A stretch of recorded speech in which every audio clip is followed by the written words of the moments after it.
In a quiet suburb of Atlanta, Georgia, a tragedy unfolded that shocked the local community and drew attention from across the country. This is a story of passion, betrayal, and violence that involved three African Americans whose lives became inextricably intertwined. Marcus Johnson, a 28-year-old information technology specialist, was known among friends as a reliable and ambitious young man. Growing up in a disadvantaged neighborhood, he managed to get an education and build a successful career. Marcus always took pride in his ability to overcome challenges and achieve his goals. His best friend, Derek Taylor, 29 years old, worked as a mechanic at a local auto repair shop. Derek and Marcus had been friends since childhood, going through all the ups and downs together. They shared a strong male friendship based on mutual respect and support. Derek often turned to Marcus for advice and help, especially during difficult times.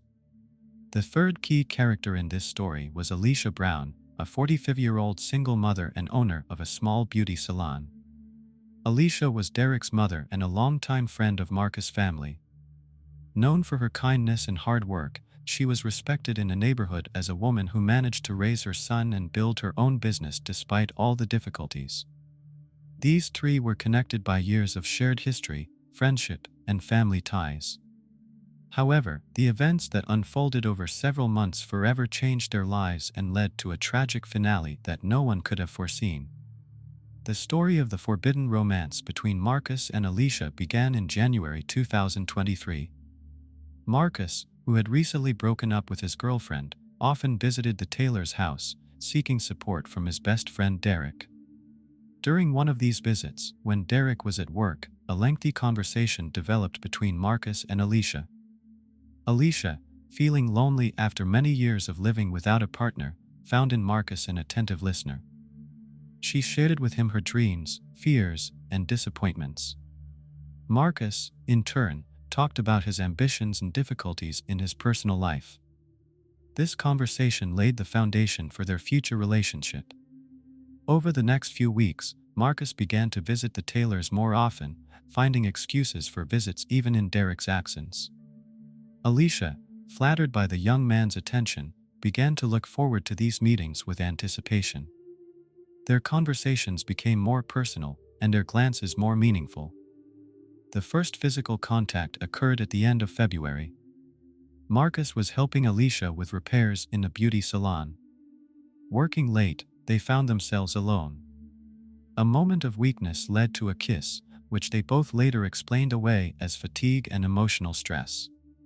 However, this incident became a turning point in their relationship. Realizing the wrongness of their actions, Marcus and Alicia tried to keep their distance. But the attraction proved stronger than moral principles. In March, they began to meet secretly, choosing places where they couldn't be seen by acquaintances. Guilt plagued them both. Alicia understood that she was betraying her son's trust. Marcus was tormented by the realization that he had entered into a relationship with his best friend's mother. However, these torments only intensified the intensity of their relationship, giving it the character of forbidden fruit. By April, their meetings had become regular. They developed a whole system of coded signals and messages to coordinate their actions without arousing suspicion. Marcus began to work late more often, and Alicia spent more time at the salon. Derek, immersed in his problems at work, at first did not notice the changes in his mother's and friends' behavior. However, gradually he began to sense that something was wrong. Marcus started to appear less frequently at their house, and when he did come, he acted tense. Alicia seemed distracted and avoided conversations about her personal life. By the end of spring 2023, the situation had reached a boiling point. Marcus and Alicia found themselves trapped in their own lies, unable to either end the relationship or confess to it. Derek, feeling that something was being hidden from him, became increasingly suspicious and irritable. The stage was set for the dramatic events that would soon shake the lives of all participants in this love triangle. With the arrival of summer 2023, the relationship between Marcus and Alicia continued to develop, becoming increasingly intense. Despite the constant feeling of guilt, they couldn't resist their mutual attraction. Their meetings became more frequent and risky. In June, Marcus rented a small apartment on the outskirts of the city under the pretext of creating a home office for remote work. In reality, this place became their secret hideaway. Here they could meet without fear of being noticed by acquaintances. Alicia often came there under the guise of visiting new suppliers for her beauty salon. Their relationship grew from purely physical attraction into an emotional attachment. Marcus found in Alicia not only a lover but also a wise advisor capable of understanding his ambitions and fears. Alicia, in turn, felt young and desirable next to Marcus, which gave her a new zest for life. However, the deeper their feelings became, the more difficult it was to maintain the deception. Derek began to notice changes in his mother's behavior. She started using makeup more often, updated her wardrobe, and spent more time away from home. When Derek asked about the reasons for these changes, Alicia responded evasively, citing new business opportunities. Marcus also changed. He began to participate less in joint activities with friends, explaining it by increased workload. When he did appear in Derek's company, he looked distracted and avoided direct eye contact. In mid-July, an incident occurred that could have exposed their secret. Derek unexpectedly stopped by Alicia's salon and saw Marcus there. Both looked embarrassed and nervous. Marcus quickly made up a story about wanting to surprise Derek for his birthday and consulting with Alicia. Derek, though surprised, believed the explanation, but this incident forced the lovers to be even more careful. August brought new complications. Alicia began to think about the future of their relationship. She understood that they couldn't hide the affair for long and dreamed of the possibility of being openly with Marcus. However, Marcus, despite his strong feelings for Alicia, wasn't ready for such a turn of events. The thought of having to confess to Derek and possibly losing his best friend scared him. Their disagreements about the future led to their first serious argument at the end of August. Alicia accused Marcus of indecisiveness and selfishness, while he reproached her for unreasonable expectations. After this argument, they didn't communicate for several days, which became a real trial for both. An attempt at reconciliation took place in early September. Marcus, tormented by the lack of contact with Alicia, suggested meeting to discuss their relationship. The meeting was emotional, with declarations of love and promises to find a way out of the situation. However, they didn't come to any concrete decision, continuing to live in a suspended state. Meanwhile, Derek's suspicions intensified. He noticed that his mother began to check her phone more often and sometimes whispered during conversations. Marcus also seemed evasive and nervous in his presence. Derek began to watch their behavior more closely, trying to understand what was happening. By the end of September, the tension had reached a critical point. Alicia insisted on telling the truth to Derek, arguing that the lie was destroying them all from within. Marcus, although understanding her arguments, still couldn't bring himself to take this step, fearing the consequences. Their relationship was balancing on the edge. On one hand, passion and emotional closeness bound them tighter than ever. On the other, the burden of secrecy and uncertainty about the future created constant tension. They found themselves trapped by their own feelings and decisions, seeing no easy way out of the situation. October was approaching, and with it came the inevitable denouement of this tangled story. None of the participants in this love triangle could foresee how tragic the finale of their secret romance would be. October 2023 began with growing tension among all participants in this drama. Marcus and Alicia continued their secret meetings, but the atmosphere between them had changed. Passion was replaced by anxiety, and moments of intimacy were overshadowed by constant arguments about the future of their relationship. Alicia became increasingly insistent in her desire to reveal the truth. She argued that the lie was destroying not only their relationship but also her connection with her son. "I can't look Derek in the eyes anymore, knowing that I'm betraying his trust," she told Marcus during one of their meetings in the rented apartment. Marcus, although understanding Alicia's logic, couldn't overcome his fear. He was afraid not only of losing his best friend but also of ruining his reputation in the community. You don't understand, Alicia. If the truth comes out, he'll lose everything: friends, respect, possibly even my job. Who would want to deal with a man who sleeps with his best friend's mother? He justified himself. Meanwhile, Derek didn't give up trying to decipher the strange behavior of his mother and friend. In mid-October, he decided to follow Alicia when she said she was going to a meeting with suppliers. To his surprise, he saw her entering a residential building in an unfamiliar area. Derek waited for several hours, but Alicia never came out. This intensified his suspicions, but he still couldn't believe the worst. A week later, an incident occurred that further escalated the situation. Derek accidentally saw a message from Marcus on his mother's phone. The text was innocent, but the tone seemed too intimate for a simple friendship. When Derek asked his mother about it, Alicia became nervous and quickly changed the subject. This became the last straw for Derek. In the last week of October, Derek decided to arrange a confrontation. He invited Marcus to dinner without telling Alicia. When all three were at the table, the atmosphere was tense. Derek began asking direct questions about why they had both changed so much in recent months. Marcus tried to joke it off, but his nervousness was obvious. Alicia, feeling that the moment of truth had arrived, was ready to tell everything. However, before she could speak, Marcus abruptly stood up and said he had to leave due to an urgent matter. This sudden departure only intensified Derek's suspicions. After Marcus left, he turned to his mother and demanded the truth. Alicia, exhausted by the weight of the secret, was on the verge of confession. However, at the last moment, fear of her son's reaction made her lie once more. She made up a story about having health problems and not wanting to worry anyone. Derek, although not fully believing this story, calmed down a bit. He hugged his mother and promised that he would always be there for her, no matter what happened. This moment of closeness with her son made Alicia realize the full depth of her betrayal. The next day, Alicia met with Marcus and said she could no longer continue this relationship.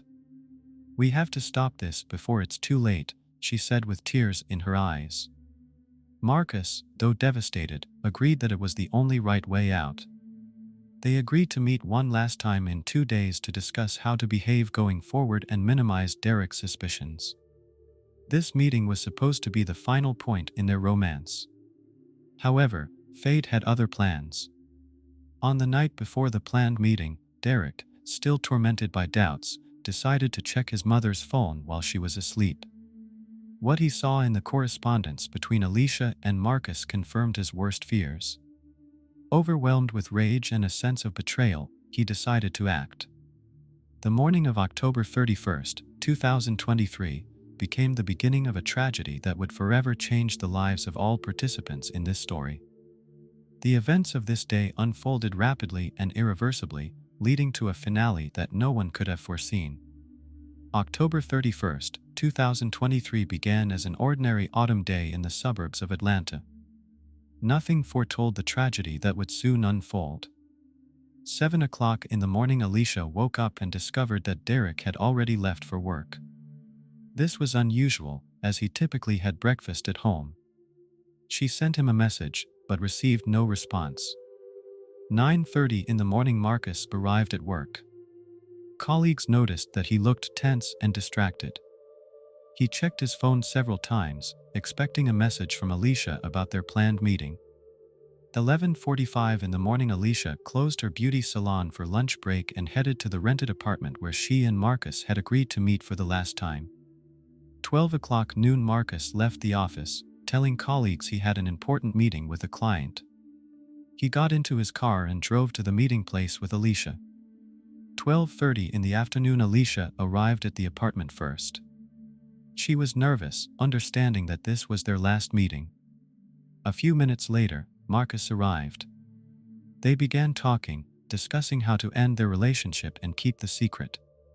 1 o'clock in the afternoon, unexpectedly, the apartment door swung open. Derek stood on the threshold, his eyes burning with rage. It turned out that he had been following his mother since morning and saw her enter this apartment.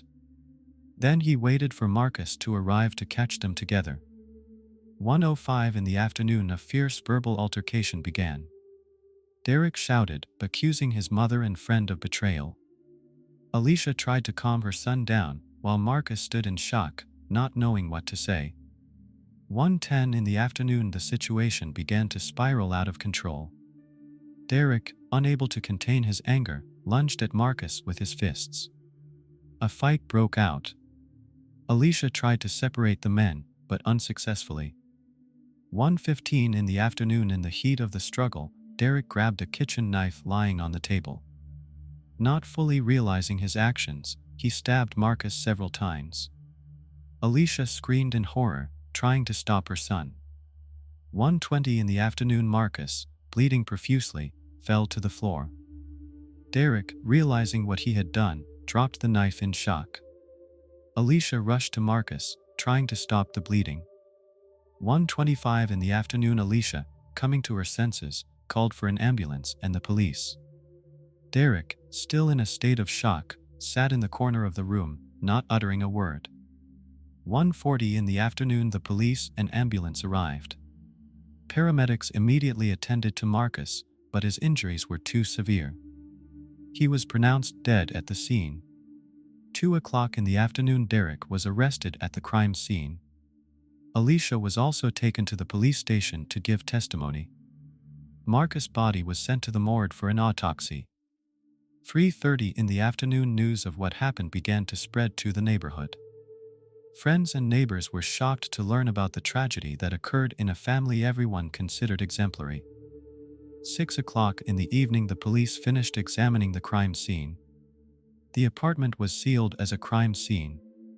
8:00 in the evening, Alicia was released home after a lengthy interrogation. Derek remained in custody, charged with murder. This day forever changed the lives of all participants in the drama. A secret romance that began as a passionate infatuation ended in tragedy, the consequences of which would be felt for many years to come.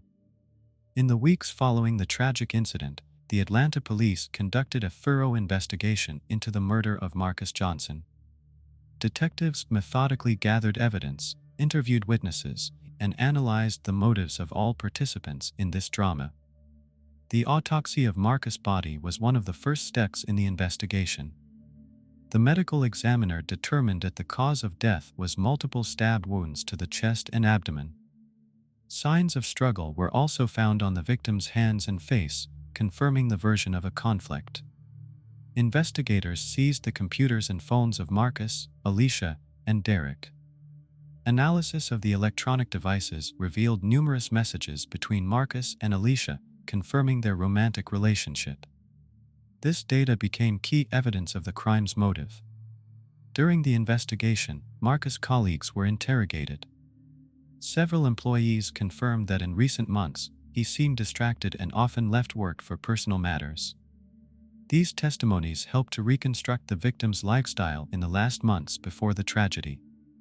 Alicia's neighbors also gave important testimonies, reporting that they had repeatedly seen Marcus coming to her house in Derek's absence. This information confirmed the fact of secret meetings between the lovers. The owner of the rented apartment provided valuable information to the investigation, confirming that Marcus rented this space allegedly for work in a home office. This apartment turned out to be the place of regular meetings between Marcus and Alicia. DNA testing became a decisive factor in establishing the circumstances of the crime. Analysis confirmed that the blood on the knife found at the crime scene belonged to Marcus, and the fingerprints on the handle were Derek's. This evidence directly linked Derek to the murder weapon. Alicia Brown gave detailed testimony, confessing to the romantic relationship with Marcus and describing the events leading up to the murder. Her statements helped the investigation reconstruct a complete picture of what happened. Based on the evidence collected, the Fulton County Prosecutor's Office formally charged Derek Taylor with second-degree murder. The basis for this qualification was the absence of premeditation. The murder occurred in a state of affect caused by the sudden discovery of infidelity. During Derek Taylor's first court hearing, the judge denied a request for release on bail, considering the severity of the crime and the risk of flight. Derek's lawyer stated his intention to build a defense based on temporary insanity and severe emotional distress of his client. The prosecutor's office published an official statement outlining the main facts of the case and confirming their readiness to seek maximum punishment for the accused. Marcus Johnson's family made a public statement expressing grief over their son's death and demanding fair punishment for the killer. Alicia Brown gave an exclusive interview to a local TV channel in which she expressed deep remorse for her role in the tragedy and asked for forgiveness from all those affected. The local community organized a memorial service in memory of Marcus Johnson, which was attended by his relatives, friends, and colleagues. 2 months after the tragedy, the Atlanta police announced the completion of the investigation and the transfer of all case materials to the prosecutor's office for preparation for the trial. The investigation revealed all the complexity and tragedy of the situation in which the participants in this drama found themselves. The upcoming trial was to not only determine the punishment for Derek but also become a kind of lesson for society about the destructive consequences of lies and betrayal. The trial of Derek Taylor began 3 months after the tragedy. The Fulton County Courthouse was packed. Journalists, relatives of the victim and the accused, as well as local residents shocked by this story, gathered to witness the denouement of the drama that had shaken their quiet suburb. In his opening statement, the prosecutor painted a picture of a deliberate murder committed in a state of fury and jealousy. He emphasized the brutality of the crime, pointing to the multiple stab wounds inflicted on Marcus. This was not just a crime of passion, the prosecutor stated. It was a cold-blooded execution of a man whom the accused considered his best friend. The defense, in turn, built its line of argument on the basis of temporary insanity. Derek's lawyer argued that his client acted in a state of extreme emotional distress upon learning of his mother's infidelity with his best friend. Derek Taylor is a victim of circumstances, the lawyer declared. He acted impulsively, unaware of the consequences of his actions. During the trial, testimonies from numerous witnesses were heard. Marcus' colleagues spoke about changes in his behavior over the past few months. Neighbors shared their observations about Marcus' frequent visits to Alicia's house. Forensic experts presented a detailed analysis of the evidence found at the crime scene. A key moment in the trial was Alicia Brown's testimony.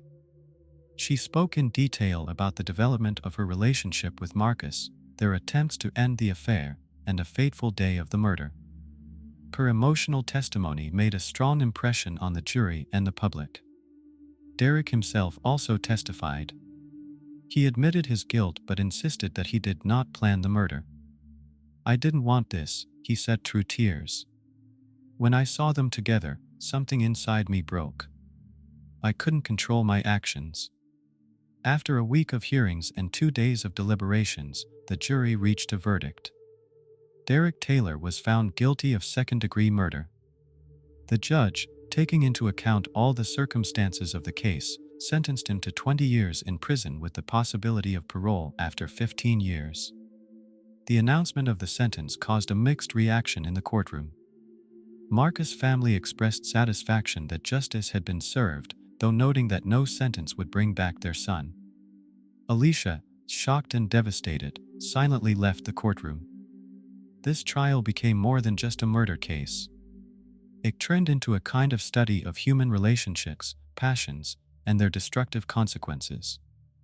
The story of a love triangle that ended in tragedy became the subject of discussions and debates far beyond the courtroom. The local community, shocked by these events, took a long time to recover. The tragedy served as a reason for many families to reconsider their relationships, to think about the value of honesty and trust in close relationships. A year had passed since Derek Taylor's sentencing, but the consequences of this tragedy continued to be felt in the lives of all who were connected to it. Alicia Brown, having lost her son and become the object of societal condemnation, was forced to sell her beauty salon and move to another city. She tried to start life anew, but feelings of guilt and loss haunted her. Alicia began seeing a psychotherapist and attending support groups for people who had experienced traumatic events. Marcus Johnson's family established a scholarship in his name for students studying information technology at the local college. This became their way of preserving their son's memory and attempting to extract something positive from the tragedy. Marcus' parents became active participants in the movement against domestic violence, often giving lectures on the importance of open communication in families. Derek Taylor, serving his sentence in a maximum security prison, began a rehabilitation program. He participated in group therapy and educational programs, trying to make sense of his actions and find a path to redemption. In an interview with the prison newspaper, Derek said, "I can't change the past, but I can try to become better so that when I get out of here, I can somehow atone for what I did." The community in the Atlanta suburb where the tragedy occurred also underwent changes. Local authorities organized a series of seminars on anger management and conflict resolution. Additional classes on ethics and interpersonal relationships were introduced in schools. This story became the subject of several documentaries and books exploring the nature of jealousy, betrayal, and their destructive consequences. Psychologists and sociologists use this case as an example for studying the dynamics of family relationships and the impact of hidden conflicts on society. A journalist from a local newspaper, who had been covering this case from the beginning, published a series of articles examining how this tragedy affected the life of the community a year later.